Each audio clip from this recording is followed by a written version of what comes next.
Hey, I'm Hannah. And I'm Jordan. We want to welcome you to the Sustain Me podcast, where we teach others how to live a healthy life by breaking down the basics of health through the Sustain Me principle. And we want to show you that true health is attainable, affordable, and achievable.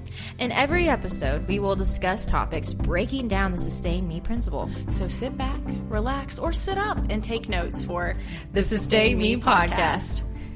Woo! Hello. Hi. I feel like we start weird every time, and you go for a drink every time. Oh, we are creatures of habit. Oh my gosh, because I know I need to clear my voice. Oh and I'm always like, hi, like the first one, and then you're like, insert drink real quick. Throat clear. Wow, you guys. That's because you usually get a drink while I'm pushing record, and so I don't get a chance. You're like, I need a drink. I'm so thirsty. We're about to talk a lot. Wow. And we're going to talk about nutrition a little bit more because you're probably not overwhelmed already by nutrition. You're probably so obsessed with it you need more. Let's just be honest. You're like, listen, all I've had is broccoli this week and I am digging it. Digging it.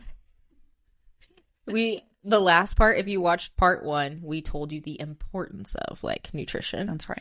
And now we're going to kind of give you some action steps and kind of like reiterating. Mm-hmm. Oh, by the way, I'm Hannah.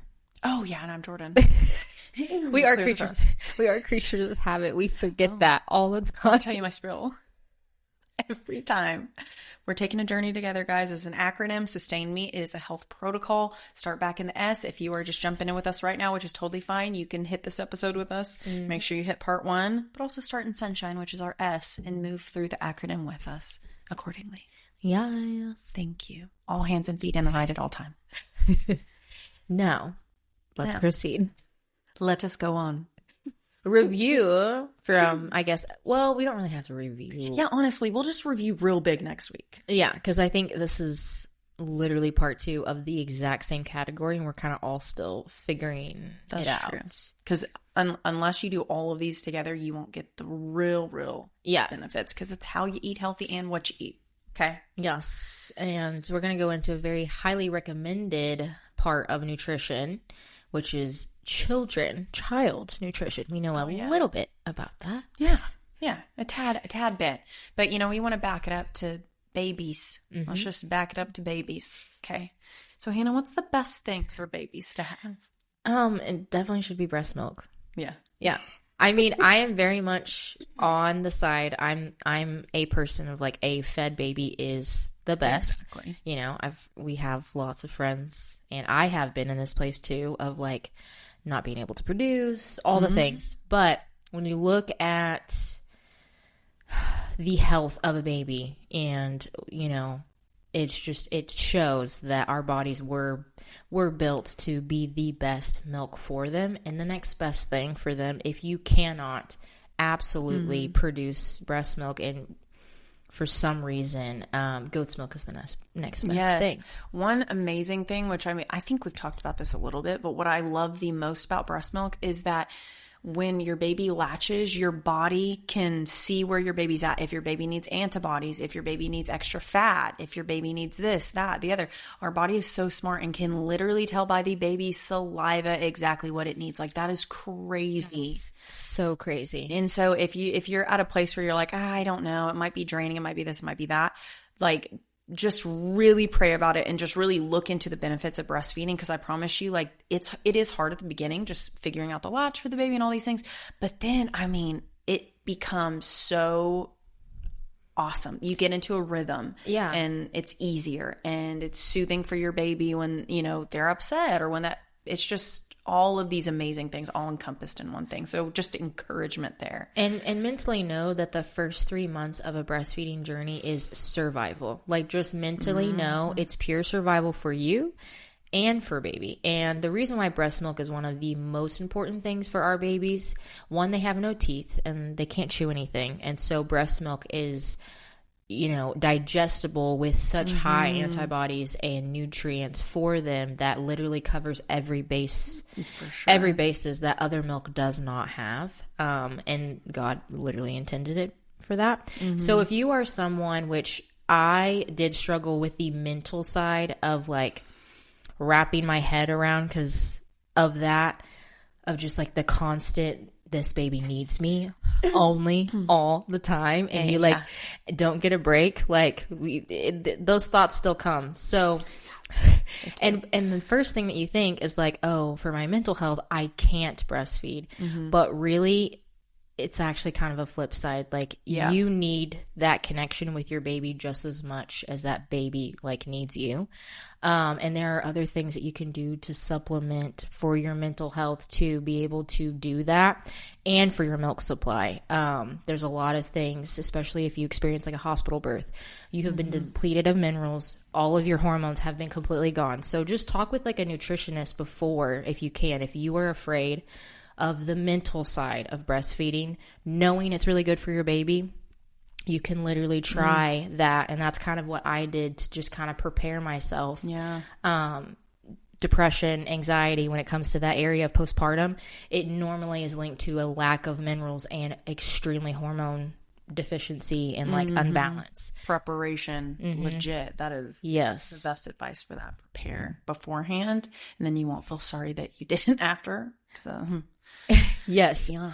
And also go out and do it in the sun if you can. Like go sit in the sun. That is something that really helped mentally. Just sit out in the sun to like kind of get yourself like, oh, this is great. Like get those endorphins going. I wanted to put that in there because I know there's so many views. Oh, 100%. On so many journeys. And this is, on the whole breastfeed. It can be a tender subject. Yeah, it really can. And, like we said at the beginning, fed baby is best. But definitely try to go for goat's milk baby formula if you're not able to. Breastfeed, if you dry up, too. So that's a thing. It happens and it stinks. But when it does, it's okay. Yeah. It's okay. And then we go into the next part of when do you need to start feeding that baby food? You pay attention to the teeth. Why do we pay attention to the teeth, Jordan? Well, because the teeth, they tell a story. Okay, the first teeth that the baby get are these 4. The 2 front at the top, 2 front, and the bottom, right? Those are milk teeth. So that doesn't mean like, let me give them a prime rib. Like they won't be able to eat that quite yet. Okay, so pay attention to the teeth, the teethers. Make sure don't give them starch too soon because it does depend on these teeth. Okay, so the 4 on the top, 4 on the bottom, those are only milk teeth. Yeah. Okay. When the molars come through, they're ready for grains. Those are those back ones. It's almost like you can envision like a wheat grinder. That's what their molars are made for. So it's meant to grind down that wheat.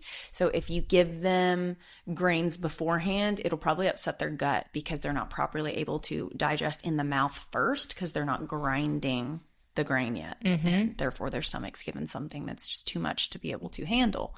Another thing to notice, okay, if you're giving a baby food probably a little too early, is if you give it to them and they just spit it right out. You know what most people do? They scoop it back up with that spoon, just stick it right back in that mouth. They're not. Their body is rejecting it. Yes.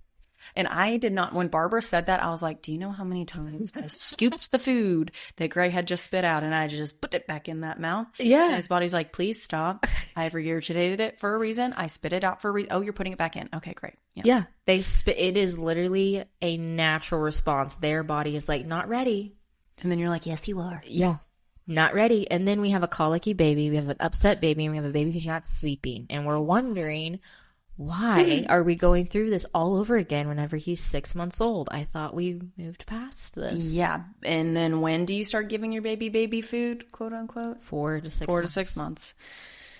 Maybe that's connected to the sleep progression. Because the number 2 is you have to make sure your baby can sit up. And I don't mean sit up if you got all these pillows sitting around them. They should be able to sit up on their own to be able to properly digest the food that you're giving them. It means their organs are basically in place to be able to have that digestive process.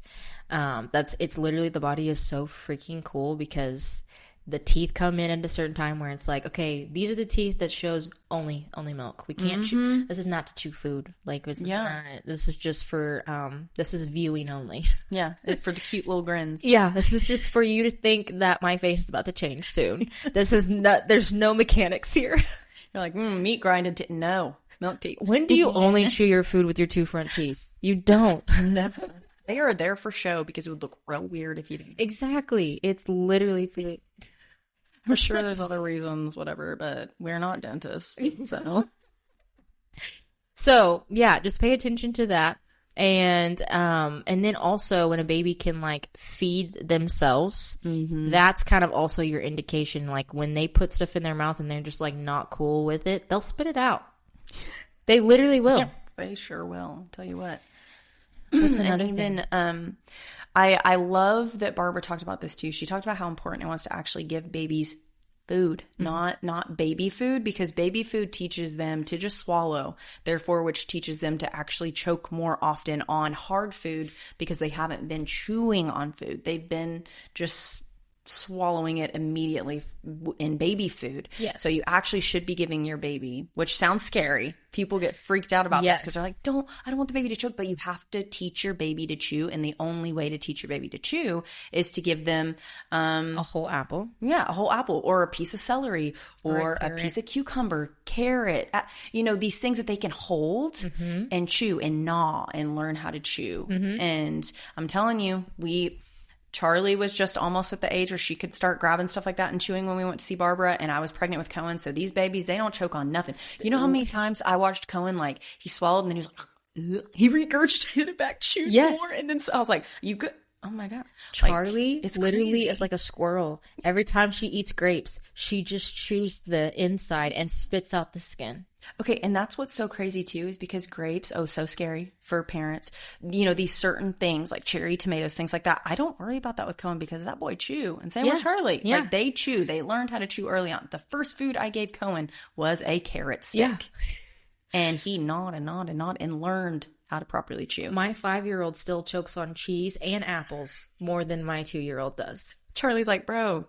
Literally, I heard someone choking in the other room, and Mary was eating an apple, and she was choking on the apple, and Charlie's over there just holding it, eating it. I'm like, well, case in point, right? It's right there. There's the proof. It's so amazing because, like, another thing Barbara said that I will never forget is teach your children to be self-sufficient. Yeah, I loved that because she's like, let them let them learn how to, let them problem solve. Don't always solve these problems for them. Like, even when I've seen Cohen, I'm like, that boy, is he choking? And then I see him regurgitate, I'm like, yes, okay. And I've just been sitting on the couch watching, but I didn't run over there and like hit his butt. I was just watching, making sure he was good. But he problem solved. He's like, yeah, you shoot it, swallow it. Self-sufficient. I don't feed Charlie. She feeds herself. Yeah. She's been feeding herself for a year. And so she's literally eats better than, again, my 7-year-old, actually. And anyone eats better than River. Charlie's like, I can teach you guys a lesson. She doesn't really make messes unless she decides to. Like, the messes are truly because she's bored. Like, I want to make this mess. So we have obviously tried this out. And so we're telling you, this is not just like, we're giving you facts. This is like legit. And we have very much noticed that it helps so much. At first, yes. Was it scary to just hand him a carrot stick? Sure. But when I watched him with it, I was like, this is great. So weird. It's such a change in like mechanics because of what we have been told. Don't do this. Don't do that. Don't do this. Don't do that. This is what will happen to your baby. And it's like, okay. But then we tried the Barbara O'Neill way. And literally this has been probably the easiest. Most self-sufficient babies ever. I mean, we've had our little sleep spell situations that have happened, but honestly, like, we've watched with both of us. They have both been really, like, this is my 4th, and I'm like, gosh dang, why did I figure this out on my 4th? I'm about to have my last baby, I'm like... At least the last 2. They're perfection. The other ones, they're great, too. Nothing against those 3. We love them. They're amazing, but they choke a lot. I'm just kidding. Oh, my God. I was already the weird one with the first 3. And now I'm even weirder with Charlie. But since it's number 4, everyone's like, it's fine. We've already known that she walks on the interesting side. It's fine.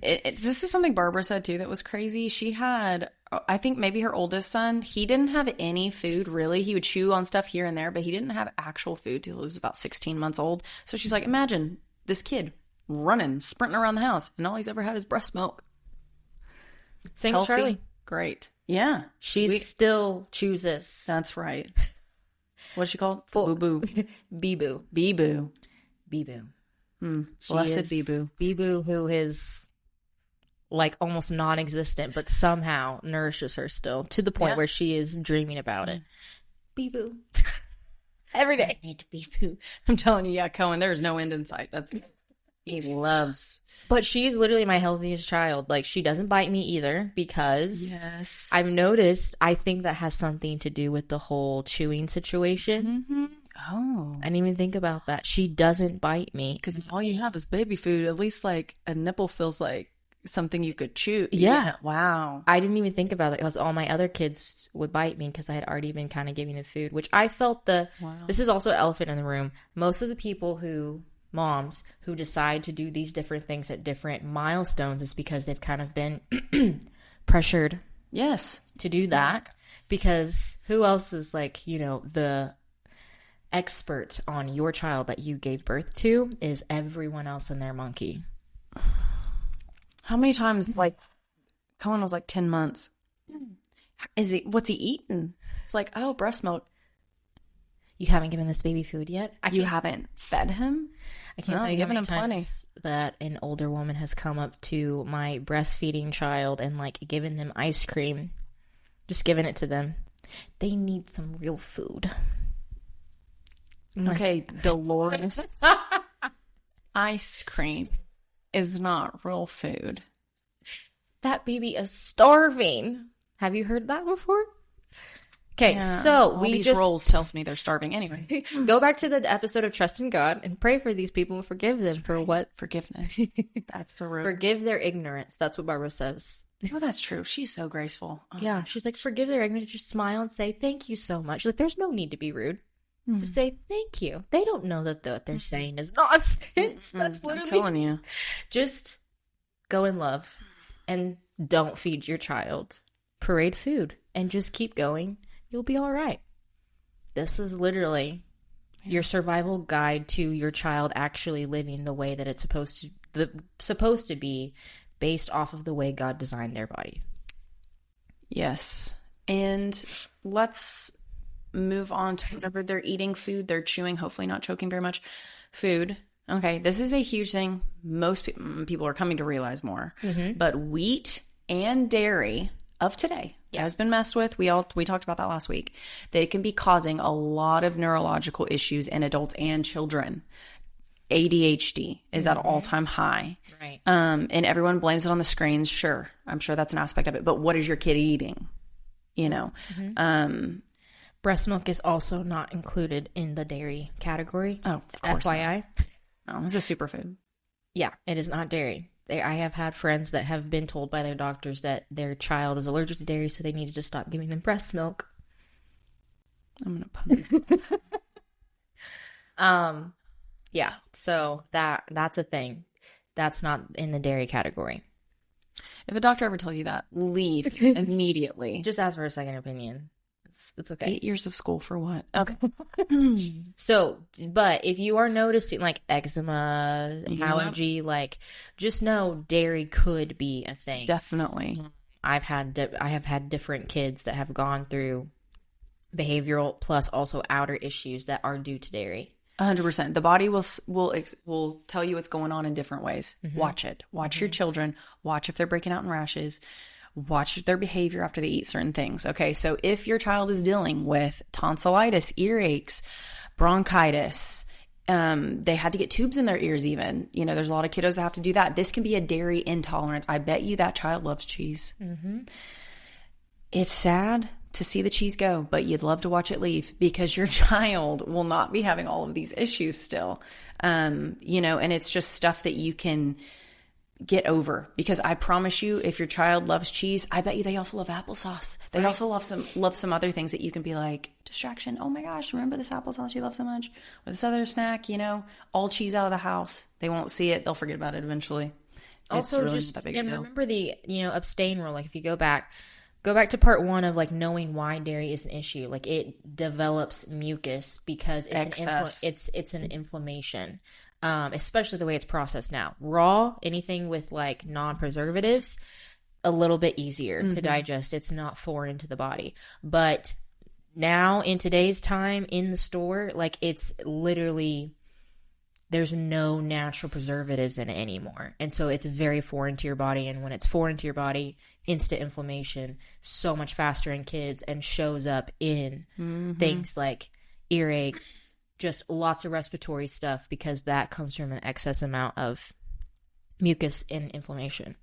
So, and remember the elimination process. If you're noticing things and you don't want your child to just always, because kids are actually super resilient. Mm-hmm. And if you pay attention to the things that are kind of a little bit of an issue, not like a full-blown issue yet, there's so much grace with a child's body. Oh, for sure. That they wouldn't have to deal with when they're an adult if you start the elimination process early on, because like Barbara says, the body heals itself, and the body is so much more resilient before puberty.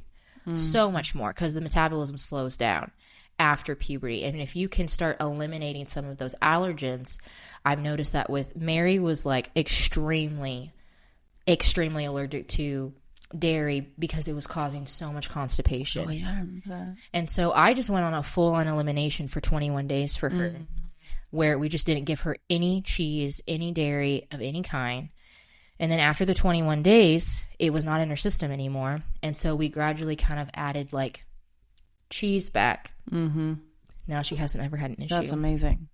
So we still pay attention to it and don't give her the excess amount, but she doesn't like always choose dairy though. Dairy's like not her favorite. It's just here and there, which is great. With my son Gray, the 5-year-old, also, dairy and gluten are negatives for this kid. I mean, but also I think back, I mean, we gave him the cereal in his bottle before bed, you know, certain things that his body, and he was very colicky. So now I'm like, oh, but it's okay. I can't change the past. That's fine. But realizing that now, like, dude can't do it. So as a parent, like even what Hannah just said with Mary, realizing like if we take it away for a while, her body will be able to recuperate, go back. With Gray, I do not know if you'll ever be able to have that regularly again. Yeah, and you just gotta know. You just got, just be aware and just like at least try it instead of kind of being ignorant to the fact like, oh, well, we'll just get used kind of to the side effects. Like that's awful for the child. Exactly. Yeah. I mean, because his metabolism might change once he hits puberty to the point where he might be able to tolerate dairy. He might be able to tolerate gluten at some point once he gets older. You never know. Yeah. But if you're doing it now when there's obvious issues and the body is showing, we don't love this. Yeah. Pay attention to it. Don't hit up against the gears. Something else a lot of parents have noticed with kids is after they have a lot of sugar or a lot of excess food dyes, their children are insane. You want to know why? It's so sad. It's literally neurotoxins to your brain, to the children for sure, because they're just littler. They can't handle it near as well. So there's a few dangers here of excess food dyes and excess sugar in children. First one, no one wants to hear this, but cancer causing. It's scary. Hyperactivity, inattention, restlessness, impaired memory. Why is most of this all behavioral? Well, because it passes through the blood-brain barrier. Dyes and sugar can do that. It becomes a neurotoxin for the children in their brain, and actually is the result for a lot of ADHD and things like that. ADD, autism, all things. It's all brain related. And you think whenever people talk about small molecules and stuff, I remember back in like biology and everything, you think of like the smallest molecule. Well, dyes are very, obviously, it would go straight to the brain because it's a liquid form. It's not in a substance. So, of course, it would absorb, and it's not something good to absorb. Oh, no. And, like, as an adult, do we care that our food's colorful? No. Kids do, though. And foods with dye, tons of candy, like M&M's, Skittles, and other candies that are colorful. Because have you ever seen a bright purple thing in the environment? Like naturally? No, probably an artificial food dye. Baked goods, like a lot of cake mixes, cookies, pie filling, cake frosting. Does these sound like kids' dreams? Drinks, Kool-Aid, Gatorade, Powerade, Sunny D, other sports drinks, flavored foods, a lot of applesauces. You gotta watch the back of the thing that tells you what's in it. Ketchup. Again, ketchup, yes. Mustard has been having yellow, is it yellow 40? Red 40, yellow. What is it? Yellow 3? Number. Yellow 14. Something. One of the yellows. My husband even picked up on that. He's like, did you know that the yellow dye is in mustard? Why? It's ridiculous because even like, it says yogurt and dips. Why? No. Why? Like, it's... And then Jell-O, of course. Hello, kiddos love Jell-O. Pickles. That's ridiculous. Smoked salmon is one of them. Isn't it in, it's in shrimp too, isn't it? Oh, I'm sure. The red dye is. Salad dressing. Inorganic fruits like oranges. You want to know the color that's in oranges? Citrus red #2. They put that in oranges because, we won't buy an off orange. So get organic oranges. Oh, if they look a little bit more pale, go with those ones. If they look a little bit just orange instead of reddish orange, go with the orange ones. That kind of ticks me off a lot. It's like, we're going to dye our oranges now? And I just want to shed light on all the things that I listed that have the food dye. That's everything kids love. Okay. I'm not trying to, we always say this because I wouldn't call myself a conspiracy theorist, but I call myself a person that has common sense. Yes. And I would say that sick kiddos early on up to adulthood sure make a lot of money for certain companies and medical and things like that. So let's make sure that our kids don't make them money by being sick all the time. And let's not relate it back to the food, because why would it be the food that they're eating? Yeah, why would it be Fruit Loops? And we keep putting on there, it's all natural. Well, do you know what one of the #1 MSG names are? Natural seasoning. Natural flavoring. That is MSG. Go to one of Barbara O'Neill's retreats, and we are not even touching, like...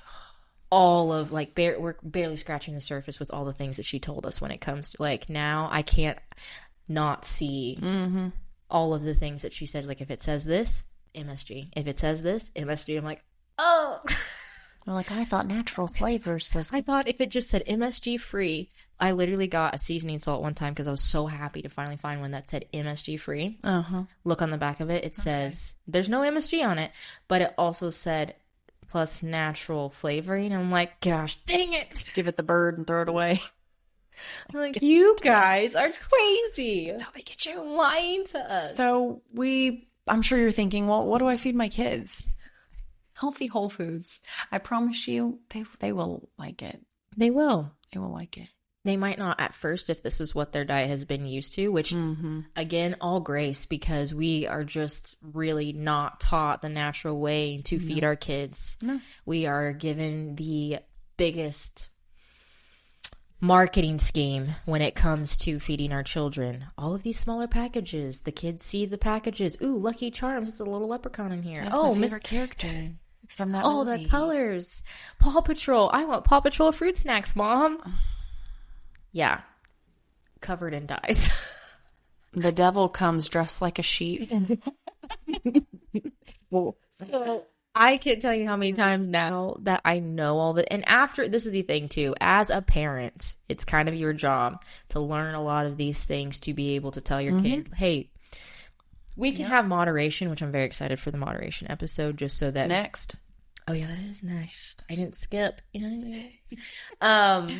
Moderation will give you a little bit of just to breathe a little bit, because you can know all these things. Like, be aware to know all of this stuff when you go to the journey of, like, okay, kids, we really got to change some things up. Because we went through a whole season with my kids where I'm like, yeah, Paw Patrol fruit snacks and Elsa fruit snacks look awesome, but one, they're way more expensive. Two, these other ones don't have dyes in them. And they're like, oh, Mom. But now they like the ones that actually don't have the dyes in them compared to the other ones. So once you make the switch, like, yeah, it's going to be kind of growing pains for a little bit, but they get used to our snacks nowadays are apples. Exactly. Nature's fruit snack.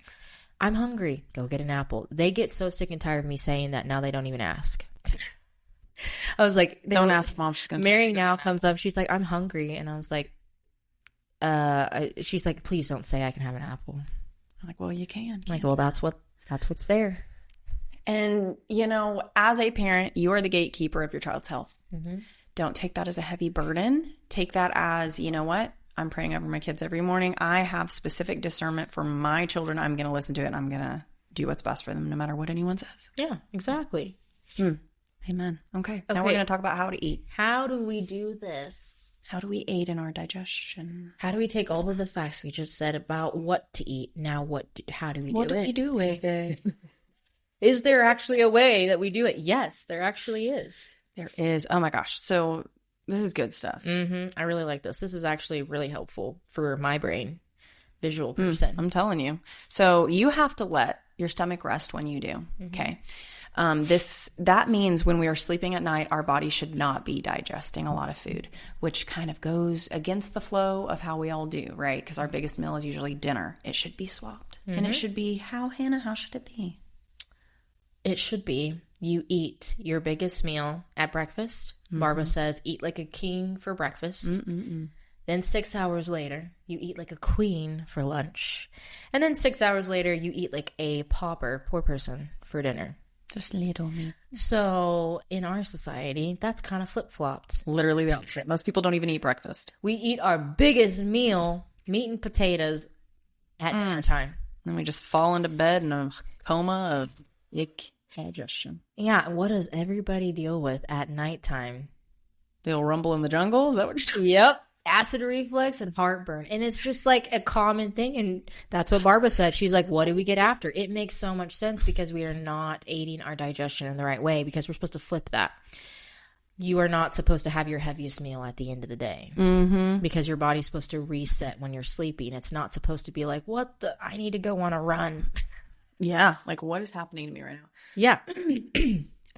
What Hannah just talked about, acid reflux, that's a huge thing for a lot of people. So there's a huge misconception with acid reflux. You think it's too much acid, therefore we take the Tums, we take the stuff that lowers acid in the body. It's actually not enough acid that creates an acid reflux. It's just the weak valve. It's a little door that opens and closes. It's just weak. We can work on that. Mind-boggling. How can we help? Well, breakfast like a king. Lunch, just like what Hannah just said, that helps tremendously. Okay, because strong acid is so important for digestion. So stop taking the antacids. Just stop right now. Okay, because stomach acid is antibacterial. You have to have it. It allows your body to heal itself. Remember what Hippocrates says. All disease starts in the gut. So if we don't have enough stomach acid, we're not letting the body heal itself. Therefore, sickness does exactly start there in the gut. So you got low stomach acid, this is what you can do. Oh, yes. You take some juice of lemon, num. Okay. And then you can also have a 4th teaspoon of cayenne pepper mixed with 1/3 cup of water before a meal. Right. It helps you break down that food really well. The other thing that really helps with acid, the right type of acid without not having acid reflux, but the right kind of acid is you don't drink during your meals. That's right. And you sit while you eat. Yep. That's why when we talked about rewind back to babies, what is important to kind of give you a clue for them to be able to start eating? Make sure they can sit up. Why? Because it helps with the organs to be in place for the right digestion. Goes for all of us. Something else in the tummy tum is something called gut flora. Very, very important. It is responsible for the breakdown of B vitamins, absorption, protection, and nourishment. All breaking down our food. So how do we help with our gut flora? We eat fermented foods. We maybe take a probiotic. We eat less sugar and more whole foods, and don't take antibiotics. They actually kill all the gut flora, along with the good guys, bad guys. They kill everyone. It is an atomic bomb in your body. And it's like everything's dead. Let's start back. Yes. And so it can actually cause mold and fungus in the body. If there's no gut flora able to break down things, then it does create a mold and fungus issue in the body, which is just not fun. If you were in a crisis of trying to eliminate infection or bacteria, take a natural antibiotic like onion honey and garlic. Oregano too. But oregano. Oregano burns a little oregano's a little hot. Oh man, I remember I was feeling real crummy, so I was like, I don't even care. I used to put it like in a capsule real quick and swallow. I just took that puppy and I was like, were you burping pizza? Oh my gosh, it tried to ruin my life, but guess what? It helped. It does. Okay. There's literally, I saw a reel of this kid in high school. His mom did a lot of oils, so he actually did a science experiment with oregano. Did you see this reel? It was so crazy. It was killing like everything, all the bad bacteria. He literally put it under a microscope. He put a dot of oregano and it killed every icky bad thing. I believe it. Remember when I found the picture the other day of me doing the raindrop on Gray whenever he had. Bobby loved that. What did he have? He just had a lot of the crud and like a lot of respiratory stuff. Yeah. And I found that picture of doing the raindrop on him. So cute. He loved it so much. He just laid there like he was at a spa. He was like 3 at the time. It was so cute. I've done that body. for so many people. I have so many random pictures of me doing raindrops on people. I loved when you did it on my feet. Yeah. I think I was pregnant. Oh, my God, that's right. And that's, oregano. So if you want to not destroy your gut flora, do your oregano oil. Find someone who does raindrop. Call me. It's fine. And also do the garlic and onion. That way you don't ruin, because coming from someone, all of us pretty much at some point have had to be on antibiotics to get rid of infection, which is a need, but it's destroying your microbiome. Which I'm thankful for antibiotics for certain things, but now it's used for everything. I was taking antibiotics every day for years, mind you, for my face breakouts, my acne. So it's ridiculous. Can you believe that? Like, it makes my tummy hurt when I think about it, but it's fine. I've made it through. I'm alive and it's fine. Which is crazy. You are alive. You're talking and breathing right now, and I'm thankful for it. It's a miracle. Oh my gosh. And all the other stuff that they put you on. My gosh. Plus, weren't you taking like birth control too? Oh my gosh. Yeah. Everything that's just a soup of issues. They just mixed it all in there and they're like, take all this, will you? It'll help your acne. My poor friend. It's so sad. It was. All right. Next thing to help with our old tum-tum is you have to chew. Like, literally, people don't think that's really that important. It is so important. You have to spend time chewing your food and giving the digestive enzymes in your mouth time to start breaking down your food. Like, it's a very important step. So it is the first most important step. It's the reason why you have teeth in your mouth. They are not there for a nice grin. The front are, but not the rest of them. Good old canines back there and the molars, like, yes. Oh, the benefits to chewing properly: weight loss, because it takes you longer to eat, guys. And your body, it takes 20 minutes for your body to tell your brain, hey, guess what? I'm full. Stop eating. We're usually done eating a giant portion of food by 20 minutes because we chew like 3 times and swallow. Therefore, our body's like, we'll go. Okay. So you've already eaten everything and we're stuck. So weight loss is a huge thing. Less digestive issues. Less sensitive to foods because you're able to properly break down things enough to where you can swallow, and then it's a nice situation. So much better. We already said this, but eat sitting in a peaceful environment, not standing. I used to be a stander with eating because I had to go. I had to be on the move. Massive digestive issues all the time. You definitely weren't chewing enough when you were doing that. No. And I was like, I just didn't have time to eat, and I was not, and my stomach would be hurting even though I barely ate anything. Oh, God, yeah. Because I was standing. I was not sitting. It would be wasting time for me to just sit and enjoy my meal. Lord forbid. Now I enjoy just sitting and eating my meal. I enjoy it a lot. And my tummy feels better. Amen. Water intake while you're eating. Is this where we don't do that? Yes, this is where we don't. So a lot of fluids during a meal actually delays your digestion because it dilutes the stomach acid. Okay, so stop drinking 30 minutes before a meal and start again an hour or 2 after eating. Right. Even when you eat some good old spicy food, really try not to. Water actually makes it worse. What actually helps if you're eating something spicy, eat something that's not spicy right after. That actually is super helpful. Dilutes. And then your next question is, Hannah and Jordan, you guys talked about how you need to drink a bunch of water all throughout the day. You're supposed to have at least 6 hours in between each meal. When do you drink your water? You drink it during then. Hold on. Right. And that was another thing Barbara said. If you get hungry, if you're a snacker. That's right. If you are getting hungry, she said, actually, if you're hungry, actually means that you need water. The body most of the time can't even tell if your actual thirst is hunger or your hunger is thirst. So if you are just so hungry between your meals, just drink some water and it will help. Just keep drinking water. So this is why Barbara says snacks are not that great for you, because the body needs to properly digest everything in the gut until it gets more. So it needs a break from digestion. And most of the time we don't give our bodies any kind of break because we're snacking all throughout the day. So the hours between the eating looks like this. Digestion takes 3.5 to 4 hours, but your body needs 1 hour of rest after digestion. Okay. So that means every 4.5 to 5 hours, you can have those meals, right? Or 6, giving the body time to fully digest before you fill it with food again. Mm-hmm. Starving between meals, we already talked about that. You drink some water, it'll help. Your kids, I'm starving. Drink your water. Drink some water.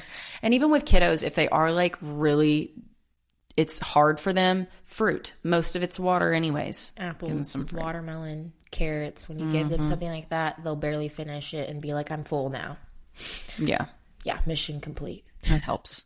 So what are our misconceptions, Jordan? Well, if I starve myself, I will lose weight and I will be healthier. Oh my gosh. No. Negativo. Your body needs fuel to survive.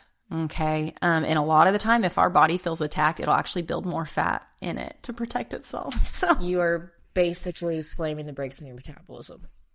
You're like, listen, we need extra fat. Okay. Yeah. People lose weight actually whenever they eat full, nutritious, whole food, and they have time in between, like the 6 and 5 to 6 hours. Water throughout the water. They watch yourself lose inflammation when you do that. And you're chewing. Okay. Good food is fuel. You have to eat good food. Okay. There's something called caloric density. It's really interesting. So it's like, I could have a burger that's like 1,000 calories, or I can have 4 cups of this dense, amazing, healthy whole food that's the same calories as this burger. And so it's just very important that you know that you're eating healthy whole foods. Another misconception. Little meals all throughout the day is best for your health. We actually just answered this. We literally just nipped that before. It's so. But you hear it all the time? Yeah. You eat that, and that actually is destroying your digestive process. So try to stick to the king and queen and pauper method in that order. Exactly. And then this is the next one. We talked about this. Dinner is the biggest meal of the day for most all of us. Switch it around. There you go. That's a misconception. Switch it around. Breakfast. And you might say you're not a breakfast person. A lot of people. It makes you nauseous or you hate it. Your body is just in survival mode. Right. And it's probably because you ate a big dinner before. Like, have you? Yeah. If that's literally probably why. Oh, yeah. And also, like, yeah, your body's like, can I please just have a break and not be digesting something right now? That's your body. So if you switch it up, wake up earlier for making a nutritious breakfast. We don't mean a big old bowl of cereal. You know what I mean? We mean like good, healthy, whole foods that will fuel you for your day, give you energy for your day, the nutrients, minerals that you need for your day. Yeah, like a basic breakfast would be for a king. Let's say yogurt, granola, or like millet is a really good one because it's a grain and it's not in the allergy category. And keffa. I love how Barbara says that. She goes, keffa. It's kefir. Kefir. She calls it keffa. Keffa. So fancy. Kefir, which is like a yogurt.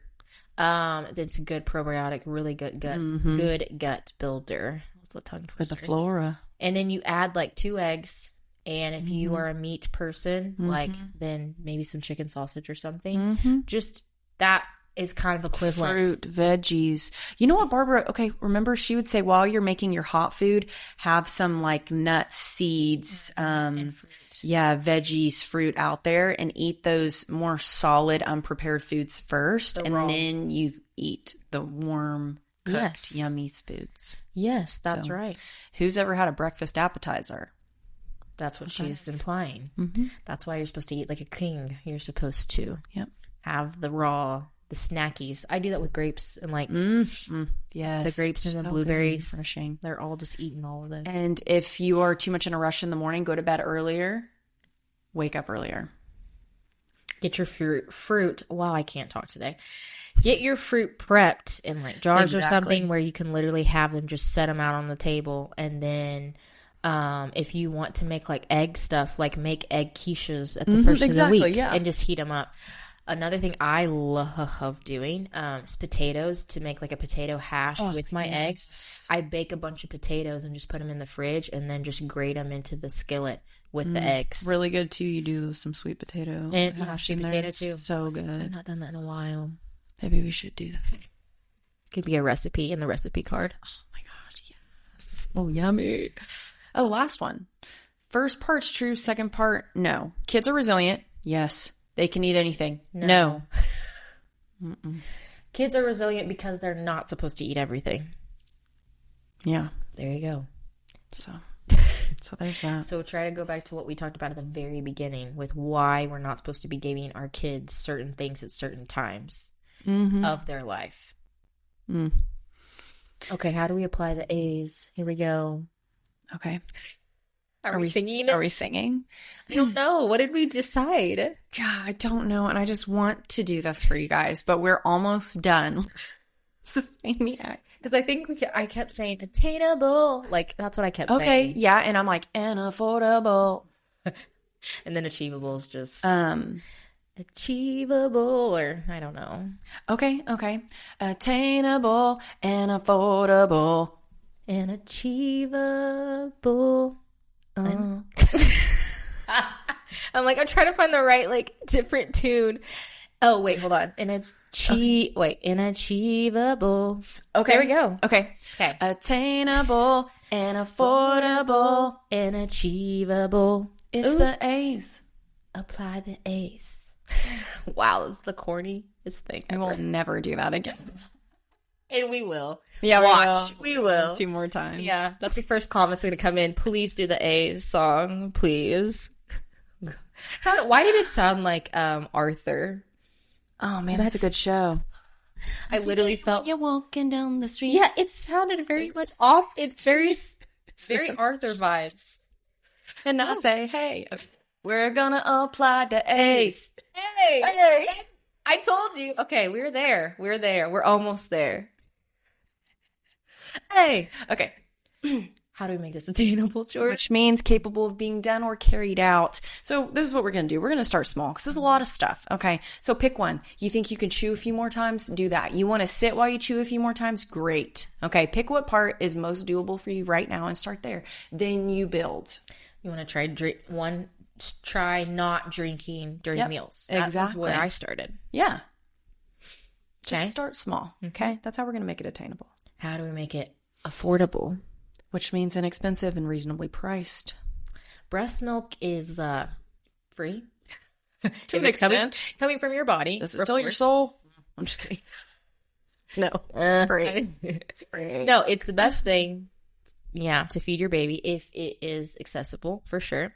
But then if you enter into like goat's milk, it's not really like the most expensive, but if you're not feeding your child other food besides milk, it technically is cheaper because you're not buying other baby food. You're just doing the goat's milk. So, that's how it's cheaper. And honestly, guys, like, I don't want to throw shade on a lot of formulas, but so many of them are just full of crap that is hurting your baby's tummy. So just really look into all of the stuff and make sure that you're giving your baby exactly what it needs if you're not able to. There's a farm that has goat's milk close by. Try to do that. Yes. And then when you chew properly and you eat, when you chew properly, you eat less. Therefore, you save money because you're not swallowing. You lose the weight you've been wanting to lose, and you're saving money because you're actually just eating the meal in front of you, and you don't want a bunch of other food because you inhaled the food in front of you. All my brothers growing up. How do we make this achievable? Able to be brought out and about or reached successfully. I'm like reading words double time today. Sorry. Partner with someone to eat well with, like someone, your family, a friend, and then start. It's so much easier when you do it with someone. When you're doing something like this alone, especially if it's foreign to you. Definitely. Kind of gets a little depressing. You're like, oh, KFC, I can't have you anymore. Yeah. And if you are, it is really hard if you're doing it by yourself. And if you're like a wife, a mom, have your husband listen to these 2 episodes. Yeah. Because there's been a lot of times where I'm like, Aubrey, listen, this is what we're doing now. And then he's like, ugh, why? And I'm like, here's why. And then I give him the reasons and he's like, fine. He still, when we did the eating like the king and queen and pauper, he complained hardcore about one hot dog at dinner. He's like, this one hot dog is not going to cut it. It was kind of lame though. I did like one all beef hot dog with no bread, and then I just had some carrot sticks, and he's like, I hate everything that this dinner is. And I was like, you think a pauper would be happy for this meal? I think he would. This is not dinner. Like, it was very unappealing to the eye. He's trying to complain about it to Thad, and Thad's like, man, this has been awesome. He goes, no, that you can't tell me that that's food. He's like, Thad, I need more than this. And Thad's like, oh, okay. He stood in front of him. His face. But you know what you could do for dinner instead of what I did? You could do like a soup. Yeah, that's what I did. Soup. I just did like lentil soup. So much better. It's a little bit more hot appealing. dog with some carrot sticks. Hey, sometimes you gotta do what you gotta do, okay? So my kids think it's the best day ever when we just have hot dogs and carrots. That's right. They think it's awesome. They're like, yes! Yeah. Especially Beckham. He is all about hot dogs. All about it. And I don't know why. I love hot dogs. What can I say?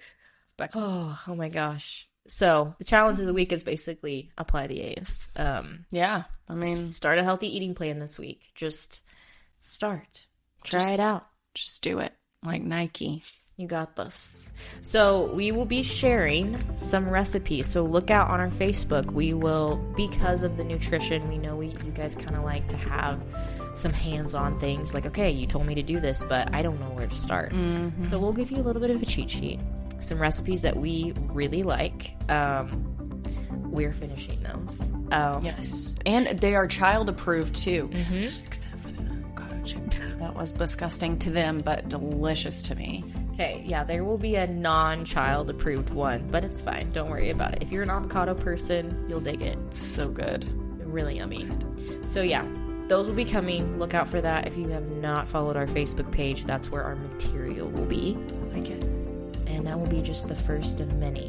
And if you guys like having hands-on stuff like that, then just kind of give us some feedback if you want to keep seeing more of that. Yeah. If you want us to apply the A's for you, we can video form. We can do that. And we might have a jingle by then. Who knows? I have no idea. Hannah plays the piano. Oh, gosh. And we both sing, so that's a recipe. It's a recipe for either disaster or amazing things. We'll see. It could be both at different times. Yeah. This was not horrible. It wasn't. It was good. We were getting Arthur thing kind of kicking in. Now that's in my head, and I really like that. Go watch that. Man. Until next time, everyone, we'll kick back at moderation with you guys, and I'm excited about that. Me too. It's going to be real good. Yay.